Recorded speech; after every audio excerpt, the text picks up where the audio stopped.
It's Drewski McGillicuddy's Found in the Wild, found at Dollar Tree.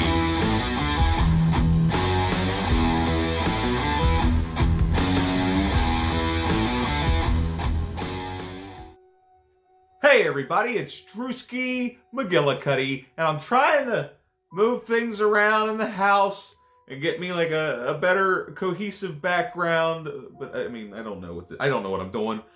Obviously, you knew that. But since it's been a couple days since I made a video, I figured I would take the stuff that I've acquired from Goodwill over the past couple weeks and combine it with the stuff that I just recently picked up from the Dollar Tree today and show it all to you and tell you a little bit about it and my experiences with whatnot. And hey. So first up, I was scrolling through on my way home from work one day, and what did they have then? Kong Skull Island. Now, I haven't seen Kong Skull Island yet because the reviews were mediocre at best, but I figure, what the hell, I have Godzilla, even though I haven't watched Godzilla yet because the reviews were mediocre at best. But one of these days, I'll have to sit down and watch these, because I've seen all the other King Kong movies, but like I said, this one just seemed like it was, I don't know what it was that it seemed like. The monkey's too big, that's for one thing. I was like, the King Kong is not that big. I also picked up from, I believe, 2014, one of the best movies of 2014, Whiplash. And this is one of those purely performance-driven movies because, I mean, who would have thought a movie about drumming would be so damned entertaining? But it is. It's very entertaining. And this is actually unopened, so I got this brand new for $3. One thing that has been taking up most of my time recently has been Resident Evil 2 Remake, which I plan to do some kind of a review. I mean, I'm a little late to the party, but I'm always late to the party. I like to be fashionably late to everything I do. So, you know, within the next couple days or so, I'm going to try my best to give you my best review for a game that everybody should have already played by now, especially if you play games. I mean, I'm not the biggest gamer, but anyway, besides the point, I pretty much played all the Resident Evil games. It's my favorite franchise, but there's a couple games, I should say. There's a couple games I haven't played, and one of them being Resident Evil 6. Now, the reviews for this one were beyond bad. Like, every reviewer said that this was, you know, your typical 5 out of 5. It's where the franchise goes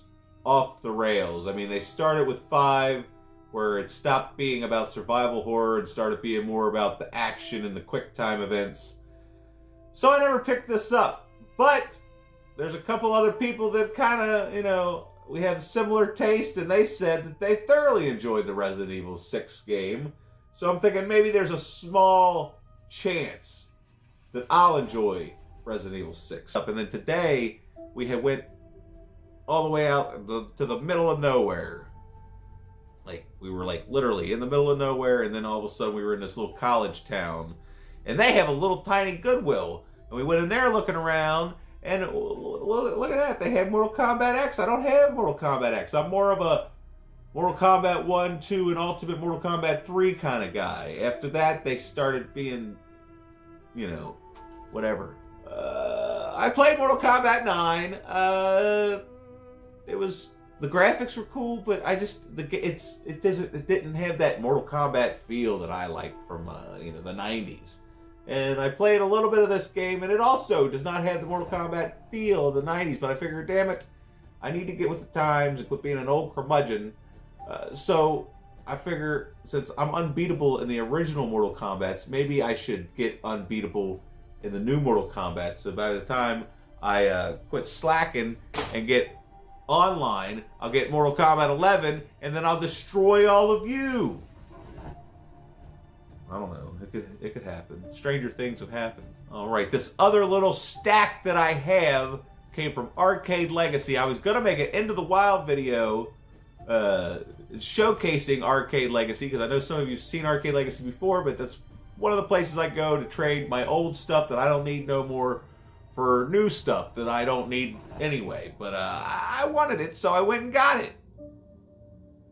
So this all came from Arcade Legacy. I took a bag of old DVDs that I have the Blu-rays of now that I didn't need the DVDs of, and I traded it. I got $40 in store credits. So I spent $40 on Killer Clowns from Outer Space on Blu-ray. I figure, you know, this is such a fun 80s popcorn film.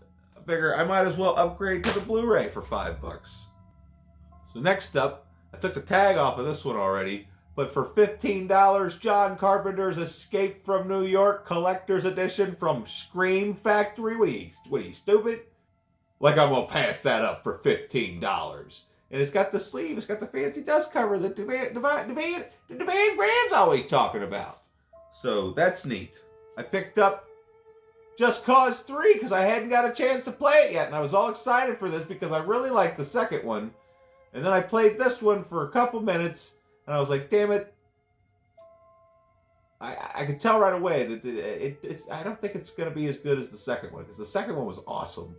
And the controls seem a little stiff. I only played it for like 5 minutes, but it doesn't feel like as good as the second one did. So, who knows? Maybe it'll get better as I go along. I haven't even made it to a mission yet. I just ran around testing the controls out, that kind of thing. But this game right here, Until Dawn, oh my God. When I'm finished with this, I need to do a Better Late Than Never review for this, because this is one of the best horror games I have played in recent memory. And if you're not aware of this game, it's like watching yourself play a horror movie unfold, and you make the decisions, and all the decisions you make affect the outcome and the linear path of the game, using the butterfly effect, which we'll get more into that once I finally make it till dawn, because that's the other thing. I got this game and I started playing it at like 9 o'clock, and then it didn't turn it off till like 5 o'clock in the morning because I had to see how it ended, and I wasn't sure if I turned it off if I'd have to start all the way over from the beginning, because there was like no spots to save your game.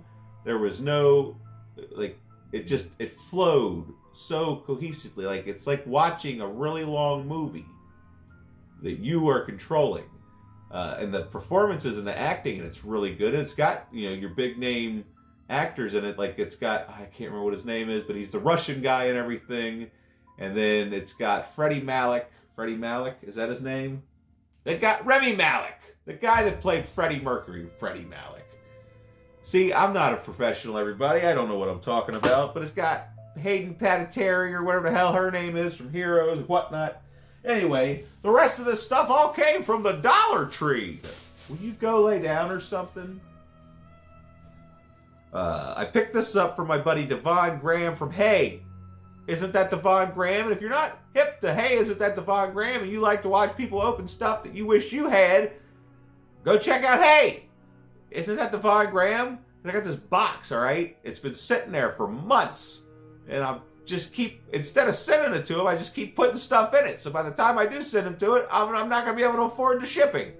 So I grabbed this. So hopefully he's not watching. I'd hate to spoil the surprise. That's the Japanese version of Pulse. Now, the American version of Pulse is very lackluster and just totally missed the grasp of the concept of the original Pulse, and how it's just got this eerie atmosphere throughout the picture. Anyway, it's got this eerie atmosphere. One of the most eerie atmospheres I've ever seen or felt in a horror film. And this movie is absolutely phenomenal. And then they have the American version, which is, I wouldn't even say it's less than mediocre. It's just, they missed the mark big time. But then again, I don't know. I've only seen it once. I was very disappointed. I never went back and watched it again. But maybe I should. Because you should always give stuff a second chance. Anyway, I bought this strictly for the cover because the cover is amazing. But apparently it's a documentary about, I don't know if this one's about Canon films, but it's about your not necessarily, like studios that aren't Warner Brothers, Fox, Disney, Marvel, stuff like that. Your lower grade studios that made shit like Mad Max and like your kung fu movies and just your exploitation movies. And it just looks like a fun time, you know, learning about stuff you ain't knowing about. Speaking of documentaries, I got Electric Boogaloo, the story of Canon films, because I don't know if you know this, Canon has made some of the best films of all time, like RoboCop, Superman 4, The Quest for Peace, and Masters of the Universe. But yeah, look at that. And Death Wish, whatever that movie with Jean-Claude Van Damme. I mean, this looks like something that if you're around my age and you grew up watching movies that you shouldn't have been, that this was made for you. I know we all grew up watching movies we shouldn't have been. Anyway, here's something that's funny. I was just talking about, I have the second one of this, and I haven't seen it because I don't have the first one. Well, now I got the first one. At the Dollar Tree, they had I mean, sure, it's DVD, but they had Batman, The Dark Knight Returns Part 1. So now I can watch this, and I can finally watch the one that I've had sitting around waiting until I got this one. But yeah, these are supposed to be like some of the best animated Batman movies there are, aside from Under the Red Hood. And then I got the Neon Demon, which I wish this would have been on Blu-ray, because there was a couple things that looked like they probably used to have on Blu-ray because they had the DVD copy and the Blu-ray copy, but then this one they only had the DVD copy. But that's okay. That's fine. I'm not that big of a snob when it comes to picture quality. As long as it looks, you know, decent and I can see the colors and whatnot, I'll be happy. But the Neon Demon, this was a movie that I was anticipating watching whatever year it came out, and then whatever happened, for whatever reason, I never got around to it. But now, hopefully, I'll find the time to get around to it, because I heard it's pretty divisive. Either you're going to love it, or you're going to hate it, or you're just going to be like, meh. But hopefully, I'm in the latter where I love it. Because I love, you don't just love when you watch a movie and it turns out, hey, I love that. Damn dogs over there making noise. Okay, down to the last two. Now, another fellow YouTuber just picked this one up recently and reviewed it, and then it reminded me of the time that I watched it on Netflix at 3 o'clock in the morning, thinking, oh, this will be fun to turn off halfway through because it looks kind of like, I don't know. And then it turns out it was actually pretty good, and I stayed awake and I watched the whole thing of All Cheerleaders Die, which is basically, I don't know, Suspiria meets Bring It On? Or is it The Evil Dead meets Bring It On? It's got a lot of elements to it. Like inspirations that it's taken from other things and then thrown into this high school whatever movie. And it's pretty damn good. I definitely think it's worth buying for $1. So I bought it for $1. We'll talk about it one of these days. You never know.